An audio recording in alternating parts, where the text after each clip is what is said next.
Hi everyone. Good evening. This is Garima Gupta here from the iDream Career team. And as always, once again, welcoming all of you to one of our webinars for the careers in digital marketing and the various career options associated with it. So, first and foremost, today I would actually welcome all the students who have joined us. It takes a lot of effort and patience for all of you to join in, to utilize this time of yours, this quarantine period, and help yourself, gain different insights about careers and learn as much as possible. So, thank you so much for joining us once again and, spending your time well while you are at home. And at the same time, I would also be welcoming all the eminent school teachers and principals, counselors, and everybody else who has joined us to viewing this webinar today, which would be covering about various careers in the digital marketing arena. Last and least, we would also be welcoming all our career counselor community, all our counselors who have been trained and and certified by iDream Career. Thank you so much once again for joining us to this webinar. On that note, before I write into jump into the webinar today, so for a lot of you who may not be knowing about what iDream Career is all about, so we are a career counseling venture who have been there into the business for almost 10 years now. We work with a lot of entities, to name a few, a lot of international agencies, UNICEF, UNDP, CSF, etc., etc. So we work with a lot of government states, for example, Rajasthan, Gujarat, Bihar. All these state governments have our partnership, and we are the technical partners for all the government school students studying in these states. And at the same time, we also work with a lot of schools and educational institutions, private schools, to name a few: the Sri Ram School, the Sindhya School, Kunskap Skolan, Army Public School, Navy Children's School, and a number of them more. In addition, we also work with a lot of corporates and NGOs, Uber, the DS Group, which is the Dharampal Satyapal Group. Then there are, there is Bharti Foundation, there is Shiv Nadar Foundation, and a number of other NGOs to help students who come from a weaker section of the society. Lastly, we also run our own certification and training program where we certify aspiring individuals to become career counselors. So, thank you once again for everybody for joining us today. I would, take this immense pleasure of introducing Mr. Anshuman, who will be leading this webinar mainly, who will be speaking about different career options in the digital marketing domain. So, a few minutes for me to actually explain about Anshuman and his background. So, Anshuman comes with almost a decade of work experience. He started his schooling in Varanasi, Sunbeam School primarily, and then he's gone on to University of Lucknow to study BMS, and then he's done his MBA in marketing from ICFI Business School at Gurgaon. It was somewhere around 2009 he started his career as an intern, and then he's moved up the ladder and worked for the HDFC Bank, and then other organizations. As of now, he's working in the digital marketing domain.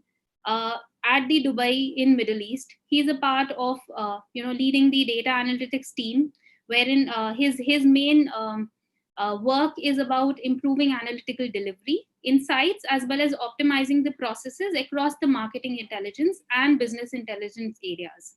So today, Anshuman would be speaking about various career options that exist in the digital marketing arena, as well as different career options that branch out of it. So Anshuman, thank you so much for joining us from Dubai, and over to you, please. Thanks, Garima. Hi, everyone. First of all, thank you very much to you guys for sharing this time to learn something new. A big shout out to the iDream Career team for helping organize this. I think this is fantastic. As Garima said, brilliant use of time while we are indoors, and we have some time to gather more perspective around things we're interested in, what we want to do, what we want our children, our students to do, what are their personalities like, why certain careers could make for great areas for them to explore, and then sort of start from there to learn more about it. again, I'm really happy to be here. I hope you're all at home, safe and sound. Big shout out to Sunbeam School out there. I was told that some of the students on this webinar will also be from the school. So, hi guys. I hope you're doing well. I have amazing fond memories of the teachers, school, and how that guidance has built up to who we are today. So doing something like this is not just very humbling, but it's also amazing to go back and sort of tell you that story once again, because right now you don't know what you don't know, right? It's all very unexpected, so many options you're looking at.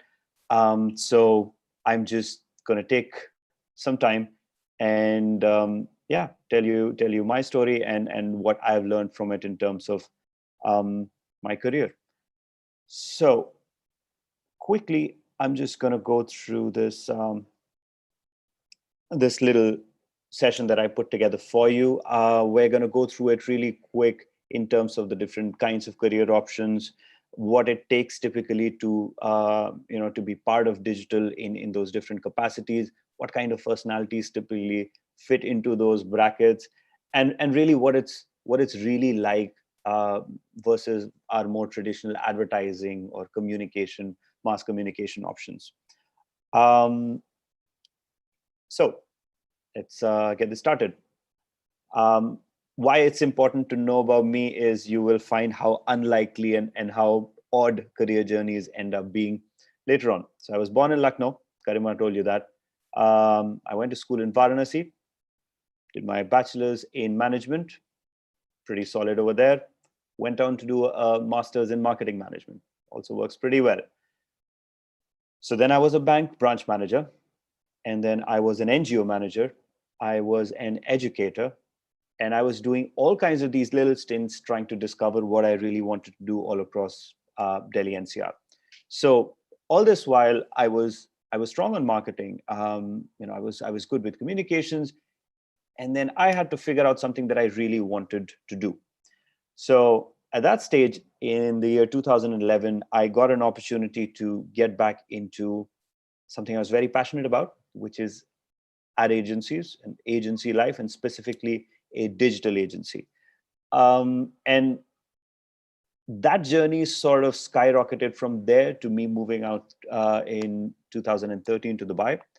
And thereafter, having spent the last couple of years just on this crazy learning curve, so many adventures, different brands. I've had the pleasure of working with some amazing people from across the globe, and learning not just about what I do and as a business, what we should be focusing on in our day to day, but also about marketing and therefore about people. So when I started off interested in different careers, it was always something to do with people, and today I find it extremely fulfilling that my role within an analytics team is about understanding how people respond to communication sent by brands, and how brands and people can sort of be brought closer together by measuring the right things, and by changing the just turning the knobs between our larger campaigns, everything between how it looks, where it appears, what it says, who listens to that message, and that sort of is an amazing experience in itself. Just really a few of these brands, and as I said, the more I work with these brands, it sort of humbles us to know how different each of these organizations work. And because you work with all of them, you sort of understand how different societies that they serve, different product, different customer types that they serve respond. So for example, when you're looking at talking to customers as a bank, it's an entirely different way as compared to when you're a car brand, or when you are a professional services company, or when you are a shopping mall. But what doesn't change is that connection that you want to constantly bring and improve between a brand or a business that wants to sell product services, build a community, and the consumer. the people behind the screens, the folks who are going out to the market and buying a product or service. So that was I what I consider, a very cool version of what has happened with my career. But here's a fun fact, like kind of a behind the scenes kind of situation, right? Up front, sitting in my college, dorm room, I was told by most of my really close friends that I'm not the advertising type. You know, it's not something that I really look like I will be great at. I was also really short of contacts, who would just pick up the phone, speak to someone in an amazing agency, and get me an internship. So I had no means whatsoever of just getting a connection somewhere to get what I wanted, at least to learn at an early stage. It was 2008, and I think we were just about starting with our masters when we got our first Facebook accounts. So that's a simple fact to tell you that none of these career lines existed the way they are back in 2008 as an educational forum. um, we had, I believe, two or three big agencies in terms of digitally specialized digital marketing specialized agencies. And of course, it was all about this huge crowd of people who were already lined up. They had marketing experience, and therefore, they came from specialized schools. Sometimes they came from design schools, and therefore easily got access to those agencies. And that means that I had to find my break in the career I love in an entirely different part of it.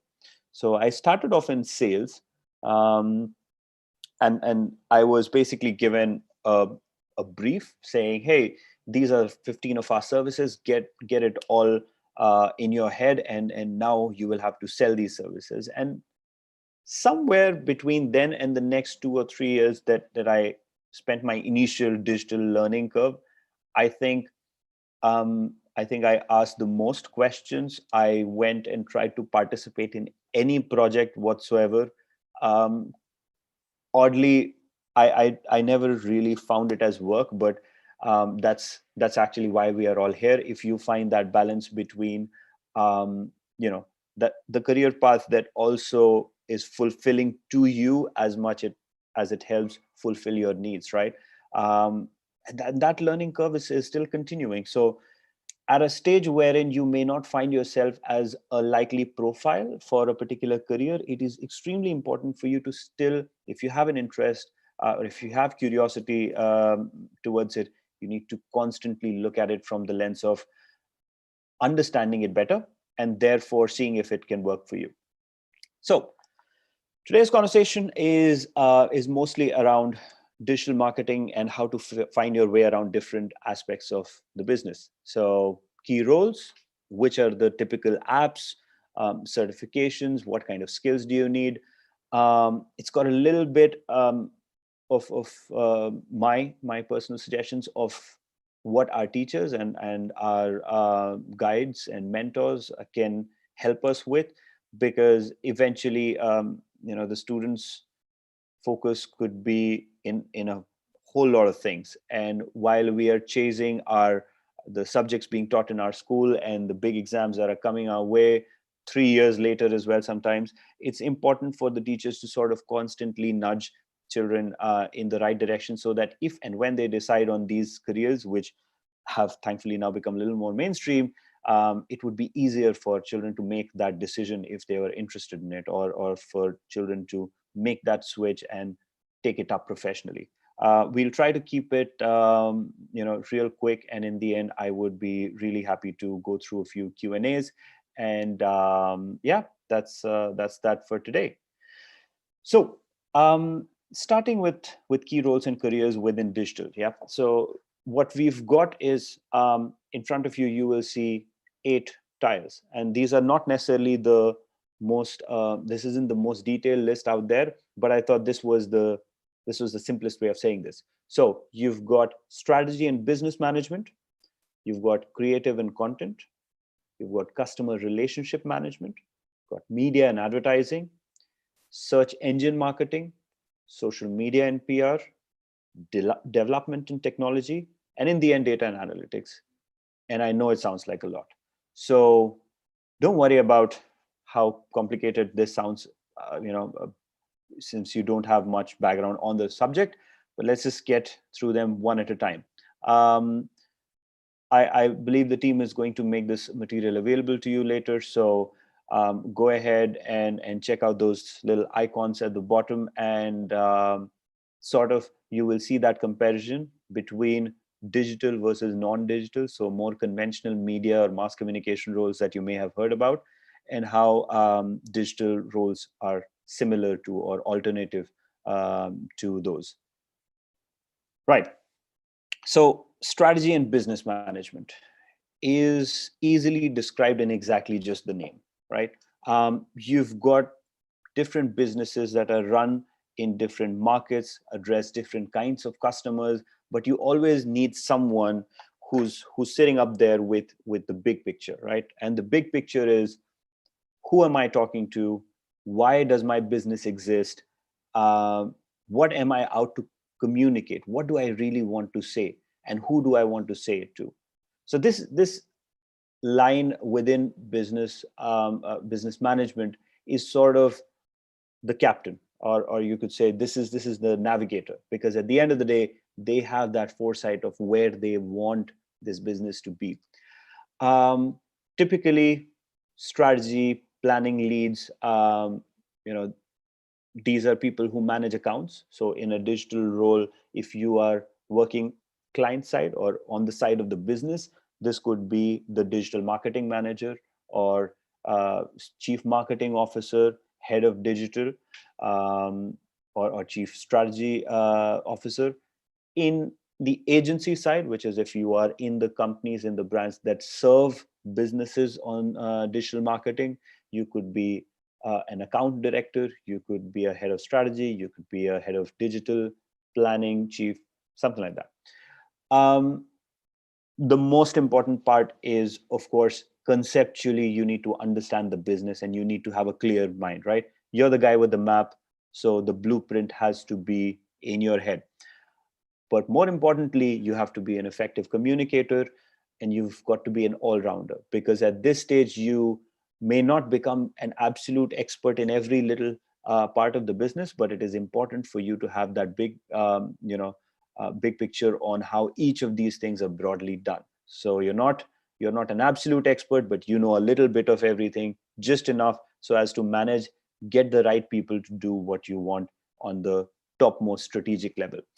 um, from an education perspective, I think business management, marketing and communication, marcom roles are pretty good in these cases, because these are roles that sort of take you through both the business acumen as well as the communication aspect.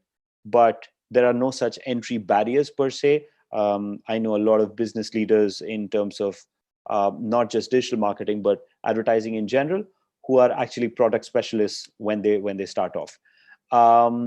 And this could your digital marketing manager is actually just a replica of your conventional marketing manager, except the challenges that they deal with are more or less focused on the digital side, and they sort of complement the offline, or rather the brick and mortar side of business.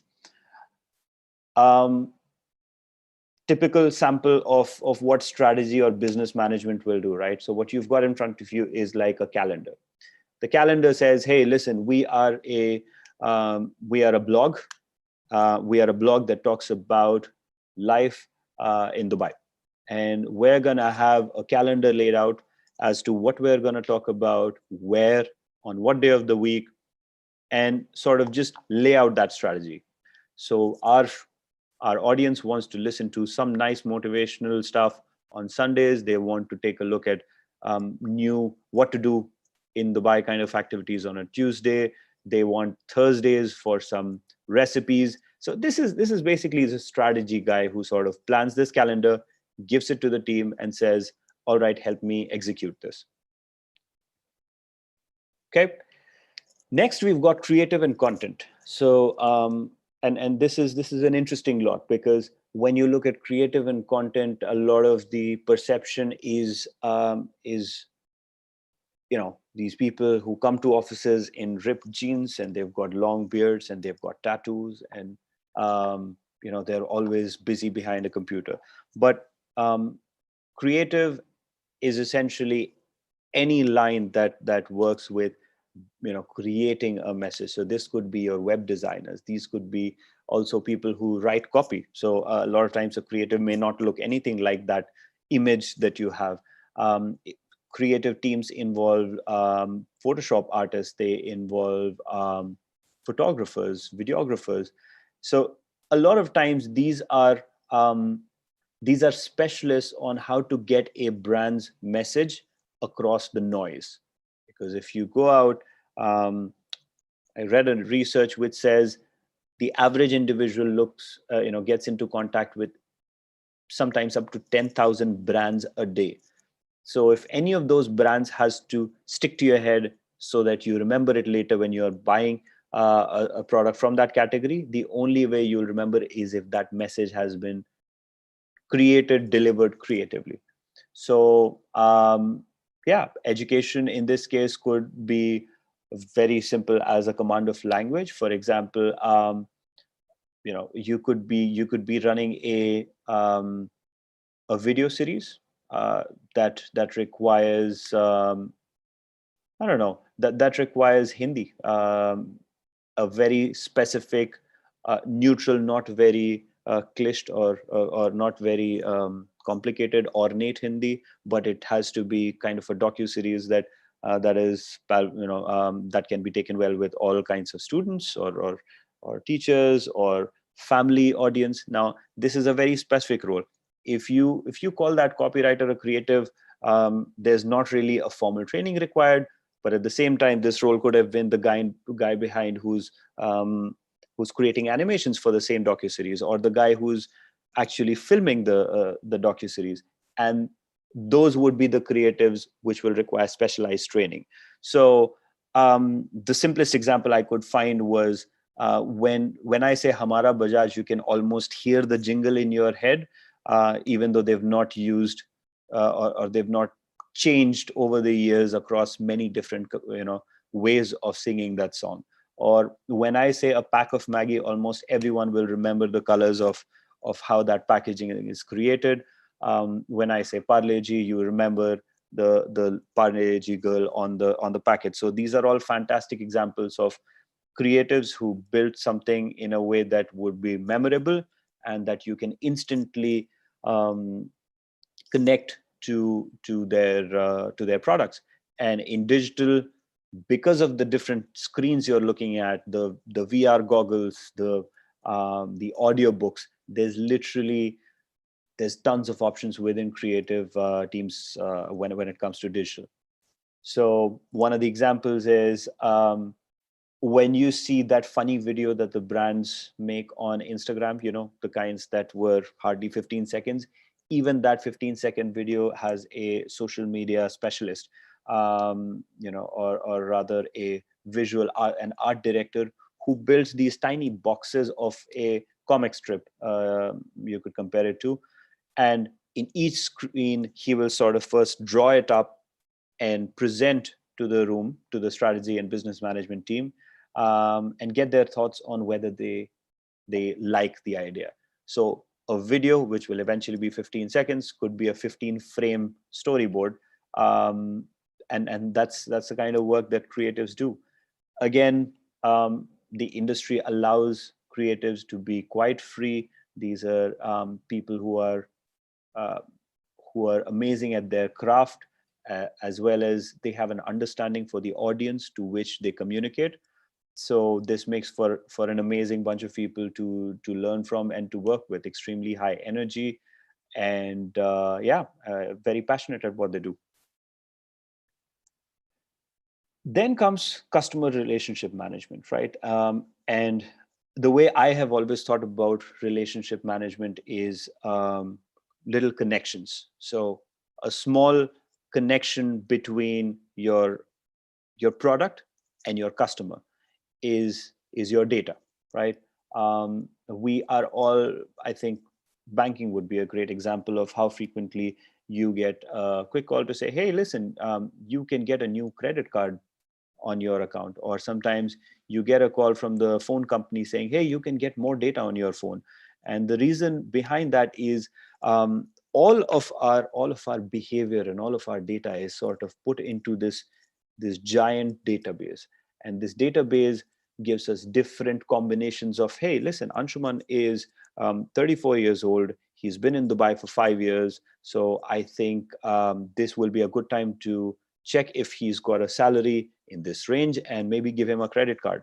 Or, hey, Anshuman has been using the same broadband speed for 3 years, and typically people get tired of their internet being slow. So the moment Anshuman's database entry becomes 3 years old, put him on top of a campaign to upgrade his internet speed. And this is sort of a design of user journey, right? So you're looking at a customer who had entered this relationship 3 years ago with your brand, and now you're thinking, oh, he must be tired of the kind of speeds everybody else is getting. 5G, he's a good candidate after 3 years who's going to appreciate our 5G services. And that journey is sort of planned by a marketer who specializes in tracking you across different platforms and making you interact more, or getting more value in sometimes out of you.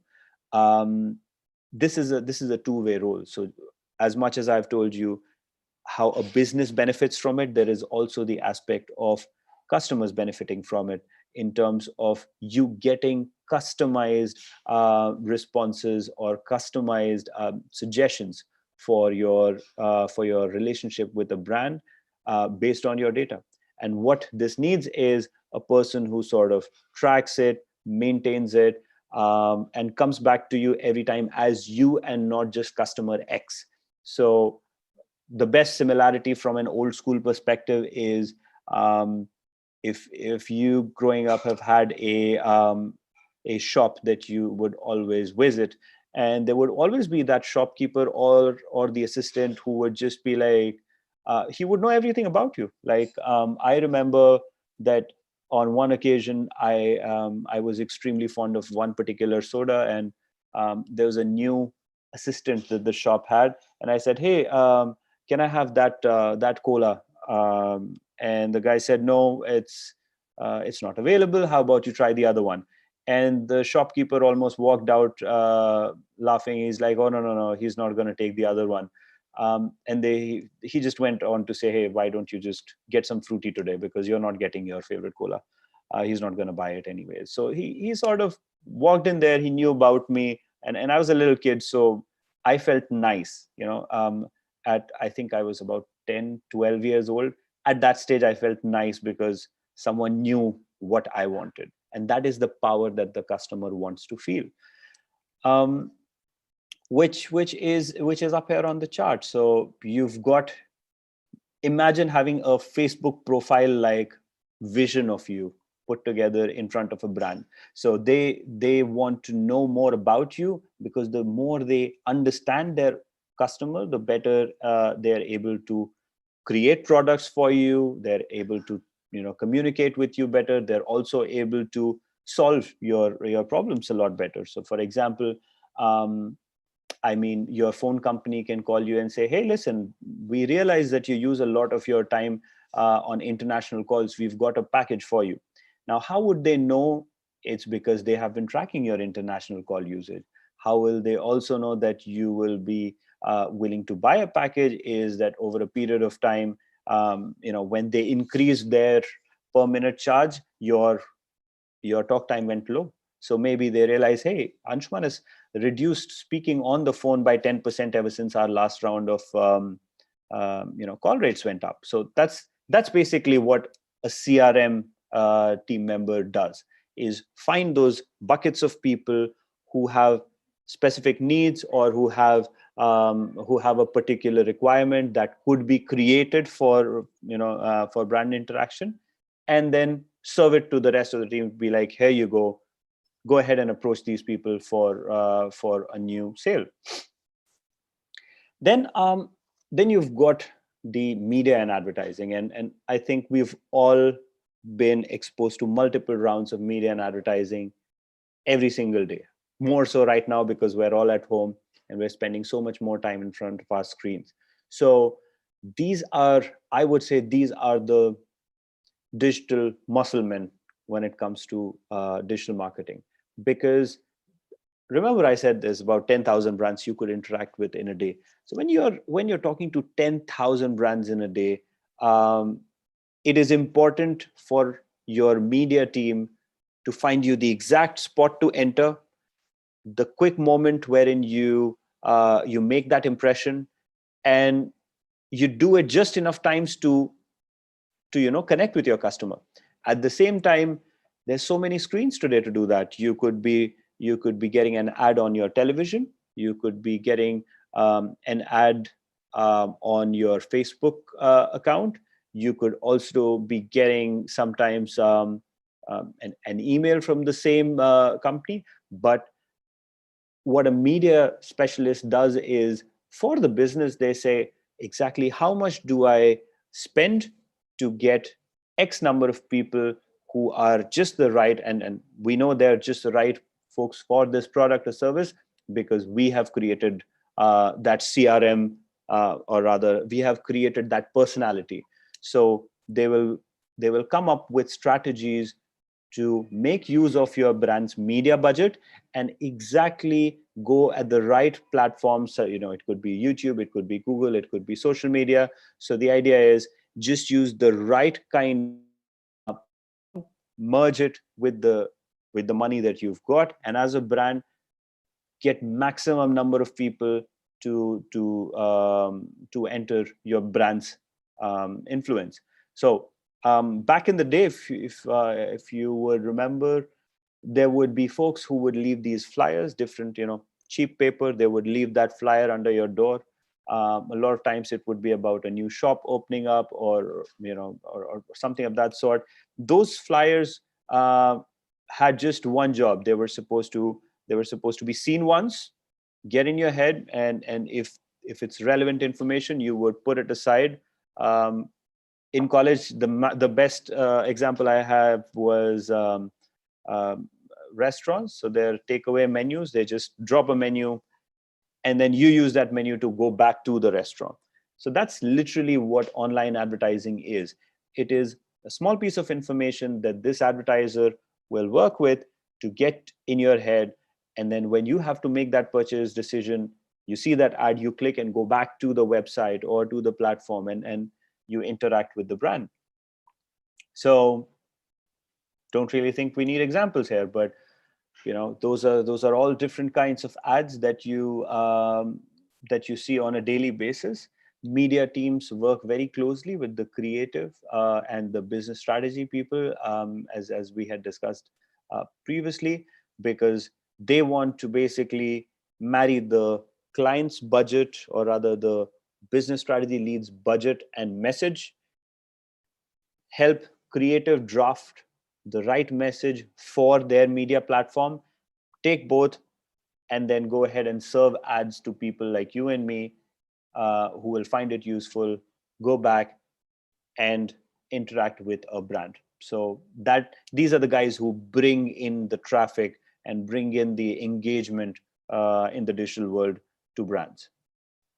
So up next, we've got search engine marketing, and I'm sure you've heard about it because it's SEO, SEM is quite the keyword. I've heard from a lot of people with some very complicated explanations. But imagine your phone directory from the days past, wherein you would get a new directory every year, and it would have a list of all businesses that you need.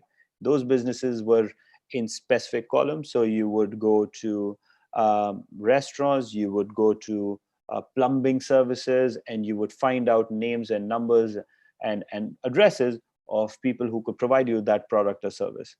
um, Today, Google is exactly that, and after Google, YouTube is one of the best places wherein you could search things. So when I look up something, um, Google gives me two set of answers. If I look up plumbing services in Dubai, there will be answers to that, which are because there are relevant business providers who offer those services. And then above them, there's a line of results that actually comes from people who have paid Google money to show up their name when I search plumbing company or plumbing uh, business in Dubai.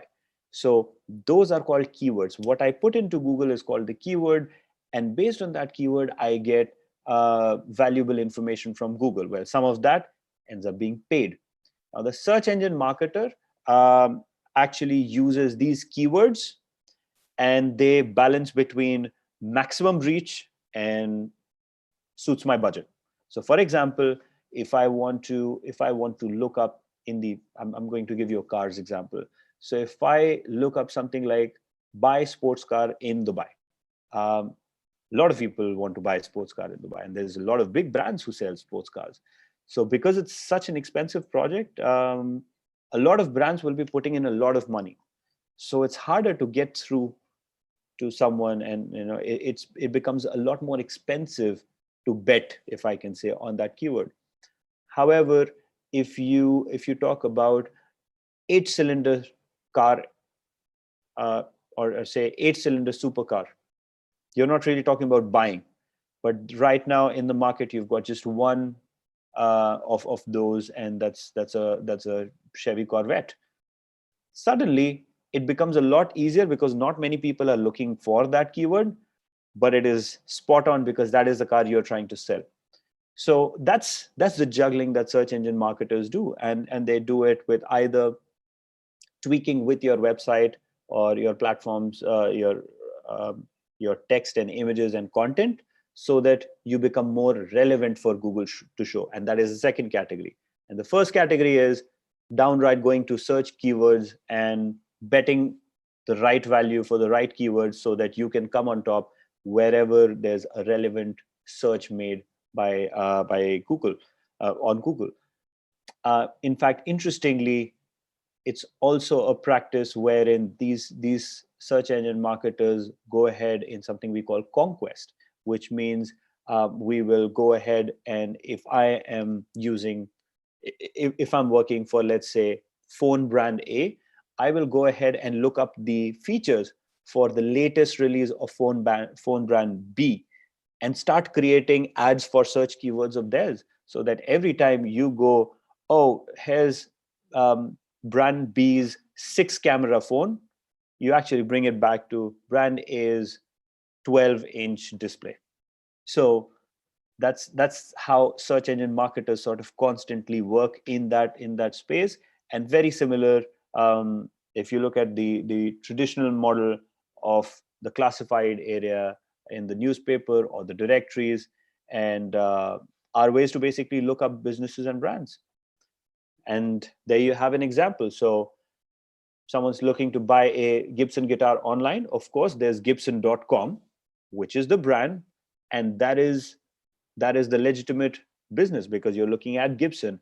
However, Sweetwater.com and AmericanMusical.com are two players who have actually spent money, and they've gone to Google and said, hey, listen, I will bet $10 for every visit if you can give me people, if you can show my results to people who search buy Gibson guitars online.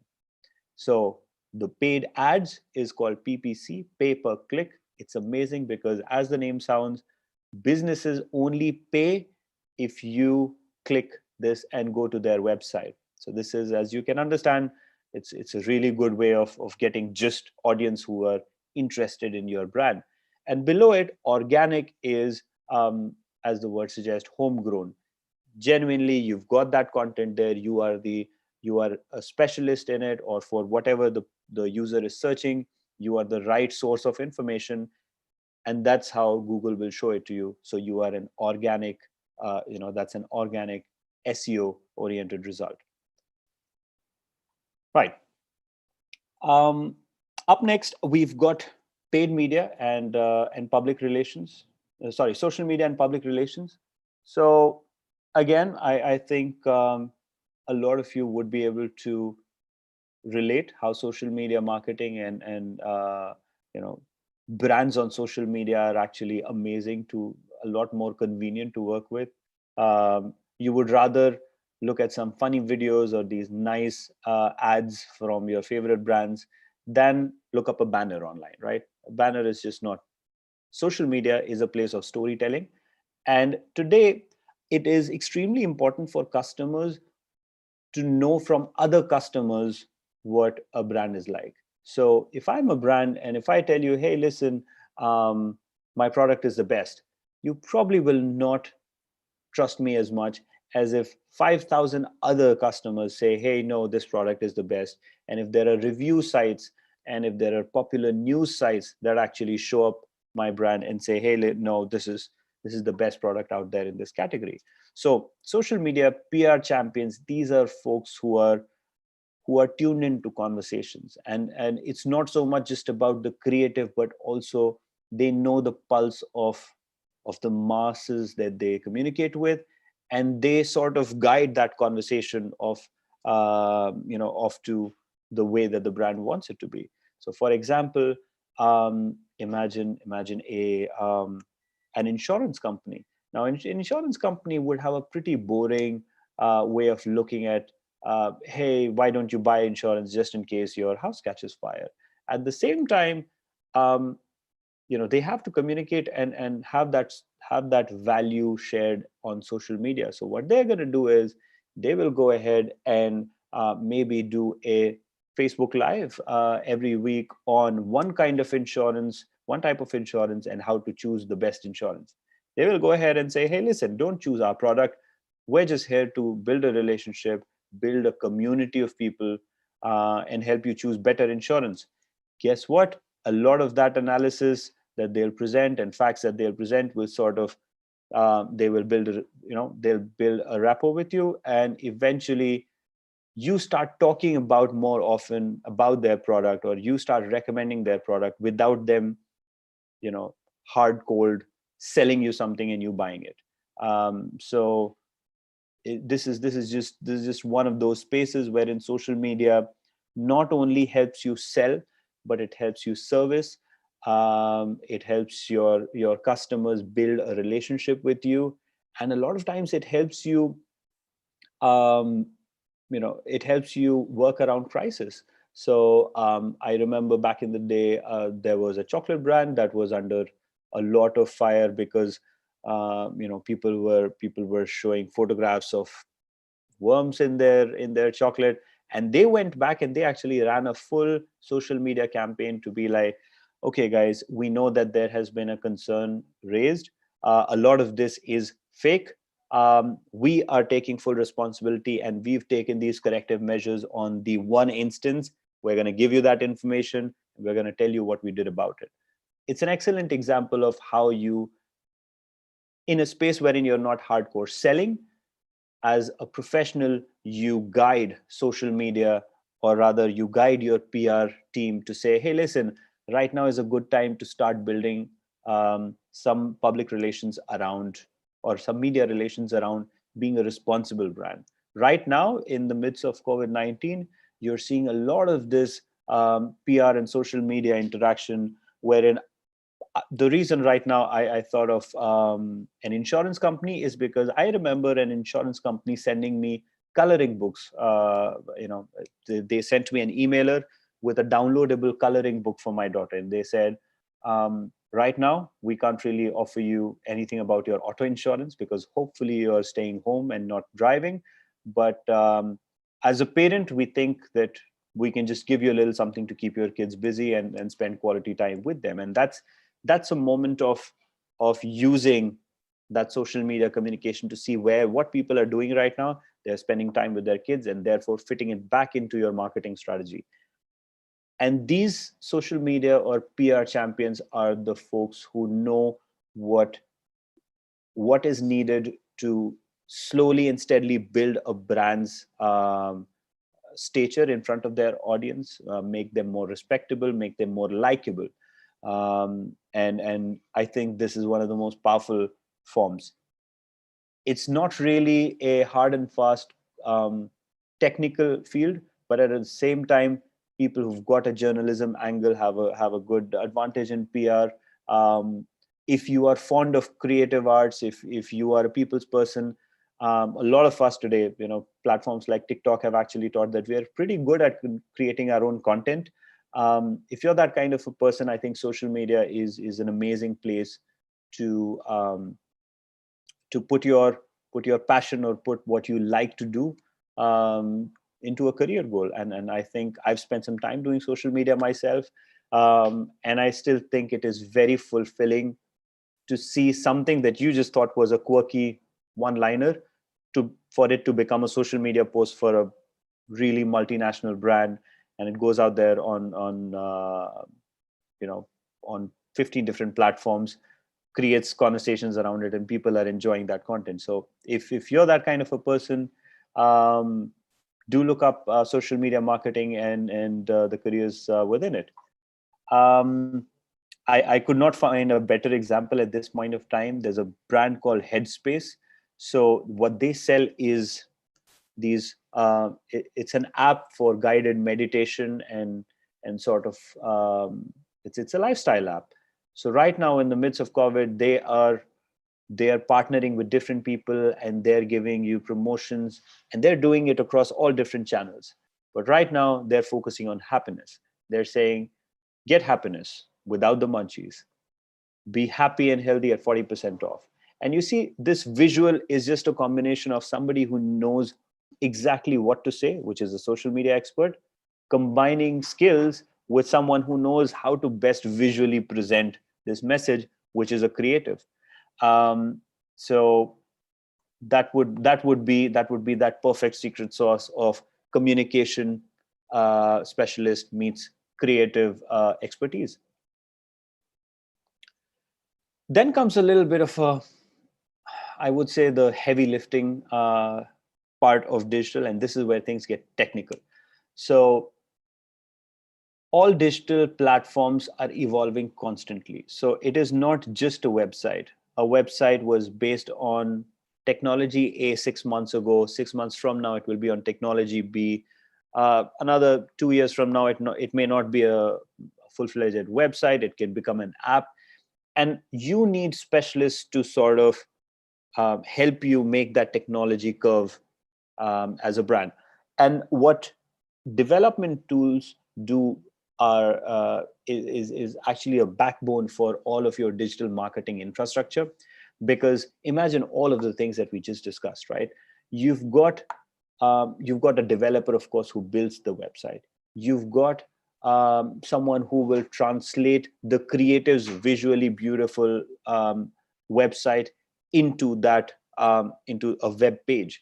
You've got someone who will plug in the CRM module, so that when I enter my name, email address, and phone number, it is safely saved in the company's database without somebody getting access to my data. You will also make sure that your app has an easy functionality to hit share when you want to share uh, your photograph or your content. All of this is done through people who are specialized in specific technology, and those who are specialized in connecting these technology. So if you're interested in IT, if you've got a thing for coding, computer science, programming, um, sharp, persistent minds. I particularly have worked a lot with developers, and depending upon what kind of development you're looking at, there's a variety of courses. There's formal education that can get you a degree, and you can move on to start experimenting with these development profiles. There's a lot of online courses that help you quickly get some skills, and sort of see if you would be interested in doing something like that. um, and and in the old days, we used to have these engineers who would create or fabricate really large hoardings in interesting shapes, just to get our attention on the highway. Imagine your developer being exactly that. He's the guy who builds all of your digital screens, that iPad app that you really like for Netflix, or WhatsApp. These were all communication channels built by developers. And digital marketing rests the responsibility of having this data move about safely and effectively on these developers. I assure you, this is, I would say, this is, while it may not be the most stressful, but this is the job wherein you really need, I said, sharp, persistent minds, because we we just cannot in today's day and age afford for our digital infrastructure, for the developers, um, you know to not deliver. This is such a crucial role, and I highly recommend those of you who've got an interest in computer sciences, who've got a thing for programming, who want to do interesting things. And I've always maintained that these are also people who are very creative, but in a very disciplined, different kind of manner. I would strongly urge you, go ahead and explore roles within development and technology, because all of this technology that we've got today is constantly evolving. Sorry, just give me a second, ladies and gents.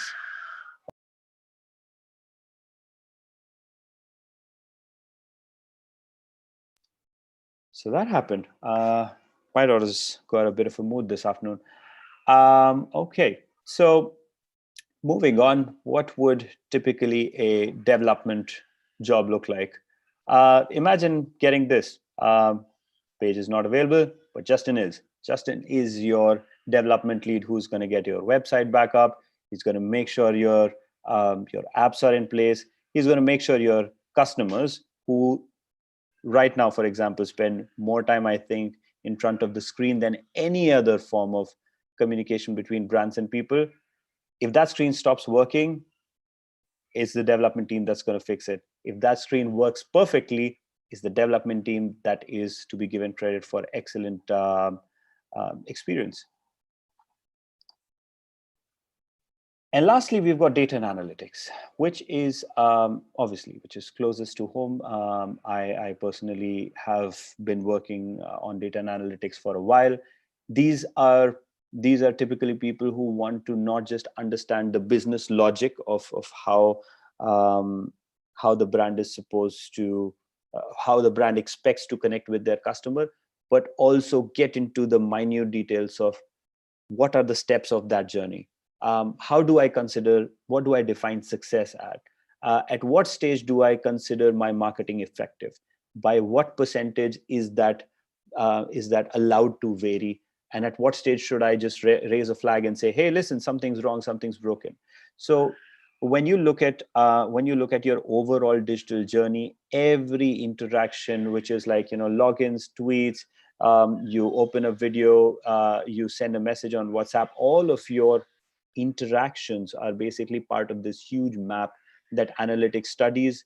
We built trends out of them, and we basically are the team that either are looking at something happen and we're like, okay, this has the potential of becoming an opportunity or a threat, or we are a team who says, all right, we've taken a look at data from the last week, and we can say we are being effective in this market, or we've gotten our sales targets, we've hit our engagement, for this particular market and platform. So data and analytics is basically the this definitely helps to have some statistical or or in the digital world, if you are great Excel, MS Excel skills, it helps. But more than just that, data and analytics, I think, is built. I have personally felt with my team that I work with right now, it is that data and analytics needs people to work with logic and see how learning and knowledge and insight from everywhere else can be built into what you see. Because what you see is a chart that says it's going, sales are going down. Okay, fine. As long as you give someone that information that sales are going down, seems like a fair bit to have been done. But an analyst will basically go back and say, hey, listen, sales are down because market X is right now in lockdown due to coronavirus. However, if you look at engagement with the brand, that's actually up in the market. So the customers are not gone. They're just right now, they're just taking their time to buy because the shops are closed. So it's that value of building that story behind numbers that analytics is all about. And literally every different kind of data point that you can imagine. And when I say data point, I mean, think of your Facebook data, think of data generated through Google Analytics on your website, or think of the CRM software, your profiles. Depending upon the platform, there are so many courses available online that can get you specialization in that kind of analysis or understanding and building story, a good storyline out of data. But on a wider scale, again, there's a few recommendations that I've made, which um, which make for a good stepping stone for digital analytics. So at the end of the day, these are all platforms that are associated with, these are all courses associated with a platform. So there's one for studying YouTube, there's one for studying web um, analytics in general, there's one for media specific. Depending upon what form of digital you find an interest in, you can just go ahead and sort of try that certification. A lot of these are free. And in the end, your expectations from someone in digital analytics will always be, are we doing all right? Are we okay? And the answer to are we okay could be so many different things, right? From are we okay budget wise? Yeah, we've not spent all the money, we've saved some. Are we okay? Yes, that crisis in our market, which is locked down because of coronavirus, is not a crisis because we've still put our customers on hold and we are keeping them engaged. It could be, hey, we've met our sales targets and we've actually taken 20% on top of that. Are we okay is the simplest question and the most recurring question. They could say it in so many different words that an analyst answers. And I've actually found it one of the most fulfilling roles because it helps you tell that story so right that it brings it all together. When everybody, all of these other roles that I talked about have done their part, it's an analyst who sits in the room and says, yes, we are okay. And that's what it looks like. And it can be quite interesting because without an analyst, a lot of times different people who will read these charts in front of you will think of entirely different things. And it takes an analyst to put them all together and say, hey, Mr. CEO, your version of the story should say this because I know what's important to you. Hey, sales manager, your team is doing all right. Nothing really for CEO level reporting, but you should look at product X because you're not selling enough of it. Information and data is available for just about every interaction a customer does, but it takes an analyst to go back and be like, let's focus on the important stuff and let's find something to action out of that data. So that puts our career paths or learning paths behind us. I've tried to really do justice to this in terms of different aspects of what digital marketing careers look like. But overall, here's what you need to do. Right now, you're exploring different learning paths as we've done in this session, and you will probably find a few things that sound a lot more like you. And you'll have to find that learning path that suits you best. Beyond this, you go get researching. I've got a few certifications that I can recommend that you can pursue, which can, in some cases, find enough interest that you want to go ahead and do a paid course, a diploma, which is purely optional in a lot of these cases, and then applies for internships or try working with projects on businesses that you know. Most important part of learning is the teams, or rather the company involving you in that process and you learning from how it's done, not how it is supposed to be taught. And then you go ahead to sort of build potential employment scenarios wherein you are meeting people and you're like, hey, listen, I've been an intern, I've been copywriting for a small firm. I would like to be an associate copywriter in your digital agency. And that's that.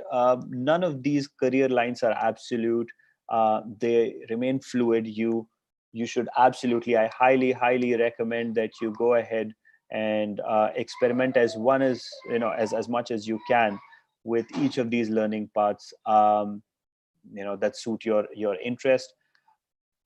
as I said, wearing more than one hat will get you out of your comfort zone and help you learn more and more with each of these paths that you take.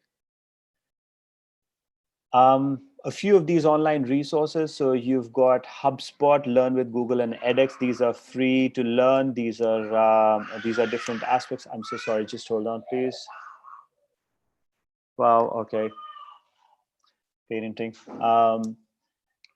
These are free certifications that will help you sort of get that basic level of understanding and training, which you can then follow up with LinkedIn Learning, Udemy, and Coursera. Again, these are certifications that you can carry with you as proper credentials. So it's important for you to experiment on the free side and then maybe go, take a head-on module for stuff that you are more interested in, and maybe develop alongside different career paths before you can get that first internship. In the end, the last item I wanted to take up was a bit for our teachers and for our educators, and what they can do to help us prepare better for our digital marketing journeys as students. And these are the 5 things that we should be looking at. These are upfront. There needs to be some acquaintance in terms of which digital path is good for your children, for the children that you are interacting with. So if you're an arts teacher, just looking at digital illustration as a small module to teach, maybe picking up on students who have that flair and maybe bringing them closer and getting that seed into their minds that says, hey, have you ever thought about drawing comics? No, really, you could draw comics for a very heavy paycheck, and let's not chase that paycheck, but how about you draw me something on an iPad? For educators that are capable of making changes in infrastructure, how about having a small digital screen wherein some of the children can experiment drawing something digitally?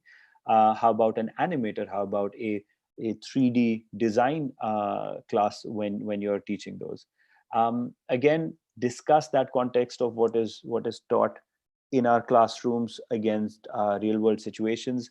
A lot of the learning that individuals like me have had to go through was forget the classroom and let's unlearn everything that you read in your book and let's start afresh. But that doesn't necessarily have to happen now, because now there's a lot of digital education out there. So a lot of the context when you discuss with your children could go ahead with the students understanding the real life context behind the theory of those digital communications, because communication is timeless, and there's so much of it being taught in just about every classroom. The digital version is becoming more of a prominent reality, and that's something that should be constantly brought to focus. It's almost like etiquettes of writing a business letter were taught, but etiquettes of how to write a good email is being Googled. And then, of course, you go ahead, and I think it's really helpful to get some projects going with children to say, hey, can one group out of my 5 groups take up um, a series on shooting vlogs? Or can someone tell me what this piece of communication would look like on social media? Introduce yourself in a tweet. It's things like these that prepare not just professionals but individuals more for the digital age. And when you can, a lot of us are really affected by early corporate experience. So maybe facilitate these trainings or these learnings into internships. Get these students to as many corporate settings as possible. Facilitate that interaction, and get them to experience it for real. On the job learning is an amazing way of learning for life. So I think that's really important. And create communities. I still remember one of the situations wherein back in school, back at Sunbeam, we were asked to put together a model, and Me and my teachers sat through late into the evening at their place to basically help me picture what that model would be like. How can we use different soil sediments on Mars if we were to ever set up a colony? It's that setup of me and three of my friends getting time with my teacher to effectively discuss, brainstorm, and think as a community and not really as a teacher student, was really helpful. And I think in careers which have so much more potential and which are so fluid, our educators are fundamental to creating those communities and helping us build forward. And I think that's that for my time. I hope this was useful, and thank you so much. Thanks, Anshuman. Thank you so much. So maybe we'll move on to the question answer round. Sure. All right. So I do have a few questions, Hmm. and some of them are very specific, but I will generalize them and ask you, please. Okay. All right. So first and foremost is with your experience, Hmm. how perhaps would you be, what skill set perhaps would you be looking in for somebody when you recruit anybody as a digital marketer? So I would look at their understanding of digital, not technical understanding in terms of do you know how to program, but I would like them. I particularly work with analysts, so I would like them to have a perspective of how digital works. They should be good with their social media. They should know how, they should have an opinion, an understanding of how people behave on websites, and also communication. So there is the digital part, and then there's the marketing part. They should have an understanding of what brand priorities sound like, what customers priorities sound like, and what are different ways of marrying. It is not so much the technical part, which can often be taught on the job, but an approach, a perspective. Skill set in terms of education, I think I highly value people who come from good product specialization in terms of when I'm looking to hire for a specific client, or marketing communications, business management.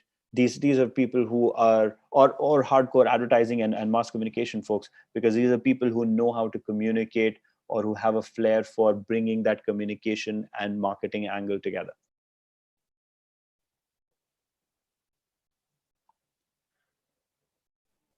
All right. So, what would you suggest when somebody is, looking to join an organization? Is it very important to have an interest in the kind of products or services one has? So, for example, did you primarily have any interest in cars?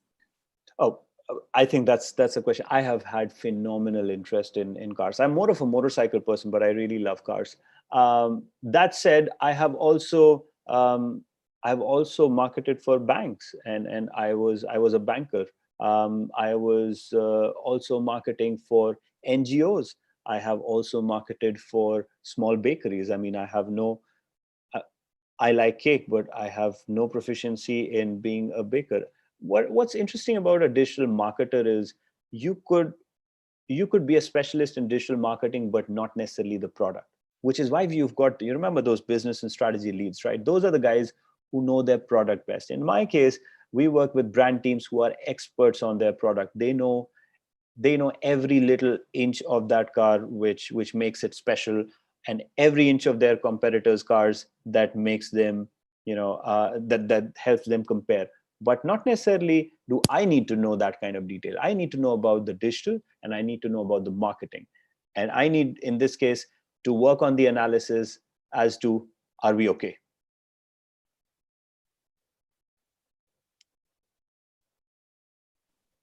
Okay. All right. So, coming to the next question, Anshuman, according to your experience, what do you think which is the right social media handle to go live?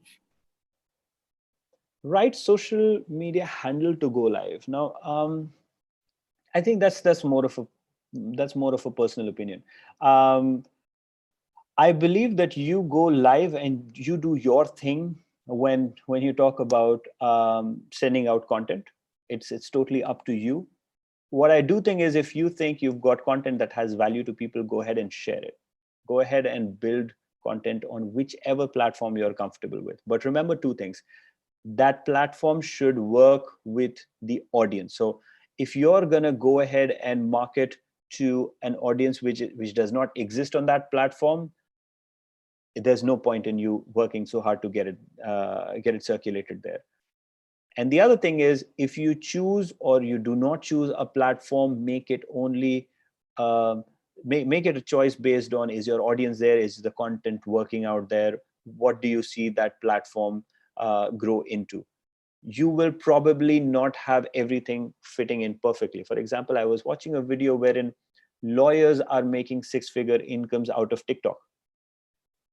Entirely odd combination of things, because we don't take TikTok seriously. However, that is where people are right now. So if you're someone who wants to build a lot of content, maybe start with TikTok. If you think Instagram is more of your visual style, go with Instagram. If you want to go with masses that you understand and you've got data, it's important to go with that data to say, hey, Facebook has a vast majority of the kind of people I want to look at, so I'm going to start with Facebook. And what's amazing about technology is you don't have to choose nowadays. Nowadays, there's enough potential for you to create, especially for a primary set of social media, and then also cover the others. But the more customized it is, the better it is. So find your thing. Could be Snapchat, could be TikTok. It's a TikTok for a lot of people nowadays. Okay. Coming to the next question, though again, I'm not really sure, perhaps it would be specific enough or not. So we have somebody in the audience named Suman. So she asks that, she has been doing a lot of marketing activity over her social media handles. And ultimately, she sees that the leads come, and then, they put up some kind of an inquiry, or maybe she could see that the leads get captured, but eventually she feels that the sales are not happening. I mean, there is definitely, prospects getting created, but they are not becoming her converted leads or perhaps a customers. So do you think, maybe do you think, or maybe you could suggest something with respect to such cases where they could be going wrong? Hey, Suman. I think what I would do in your position is understand the user journey. So, for example, I would like to understand at what stage of a customer's user journey do they send me that lead. Are they ready to buy immediately? Because it is definitely a concern if, for example, it's a flash sale and you're getting a lead but it's not becoming a sale. However, if you think there's a longer user journey, if you are someone who sells art and over a period of time you want people to just get used to your art, like it even more, and then sell them something, realize that at the stage wherein they become a lead, sometimes they will need more of a nudge. If, for example, you are someone in the education industry, the moment I become a lead, maybe I would like to know a little more. What is the value in becoming a lead? If you can constantly keep building it all the way to a sale and hopefully beyond the sale, that's the win. So I would suggest find out where the customer is when typically in your industry they submit a lead. What is the time between that lead and sale typically look like? If that's a lot of time, I don't know, if that's even more than a week, I would first look at how can I interact again between that timeline so that I don't get lost in conversation. um, am I going to just pop into their email once and say, hey, listen, we realize that it's been 4 days that you've not really cleared something out in your cart. We've got a 10% discount voucher waiting for you if you close in the next 45 minutes or next 1 hour. It's a flash sale. Or you can go ahead and be like, hey, listen, we realize that this is the third time you're trying to book our service. Because we know from past experience that this is the third time you're booking our service, we're going to give you a complimentary pass for the next time when you want to use it. Give them some value when you're building in that longer chain of user journey. But if it is an immediate thing, yeah, we need to look at where are you getting those leads? Why are those leads coming up but never converting? Are they finding someone else? Are they not able to communicate? Are you able to revert to them in the due time? You also have to take a look at your response time. Okay. I think that's a great insight, Anshuman. Okay, so one last question before we wrap up the webinar, please. This is through Dhaval, who's one of our career counselors. He would want to understand what do you suggest are prospects for a career in visual communication, and are there any specializations that one should be looking forward to? Absolutely. Hey, Dawal. I think there is literally no shortage of online and traditional learning when it comes to creative arts, and now it is crazy specific. So I know of small programs that actually happen with 3D printer related creativity. So 3D printing is an actual thing. I know artists who like to recreate um, small figurines. They have pop culture figurines that they it's almost like sketching a Dragon Ball Z or a Super Mario or a Chota Beam, or they actually have a proper training module running to do that in 3D. And of course, there are the design schools which allow you to get a visual or an interior design. If for example, you're looking to train in in photography, in creative photography, there's photography schools that will allow you to get exposure alongside a good peer group with instructors that are trained. However, if depending um, upon the specific case and requirement, I would also recommend that we teach the same person also a quick um, 6-hour module on LinkedIn Learning for photo based smartphone based photography and editing skills. You know what I mean? It's always depending upon what they want to do with it, and what is the appetite. Do they want to start small? I would gladly tell someone who wants to, for example, create content, learn basic Photoshop skills so that they can create nice frame at the start of their vlog, have some perspective of how to set the frame where they're talking, and have nice supers in there. So it's a combination of what they want to do with it and where they want to start. Some can start small, some can go into full-fledged formal education.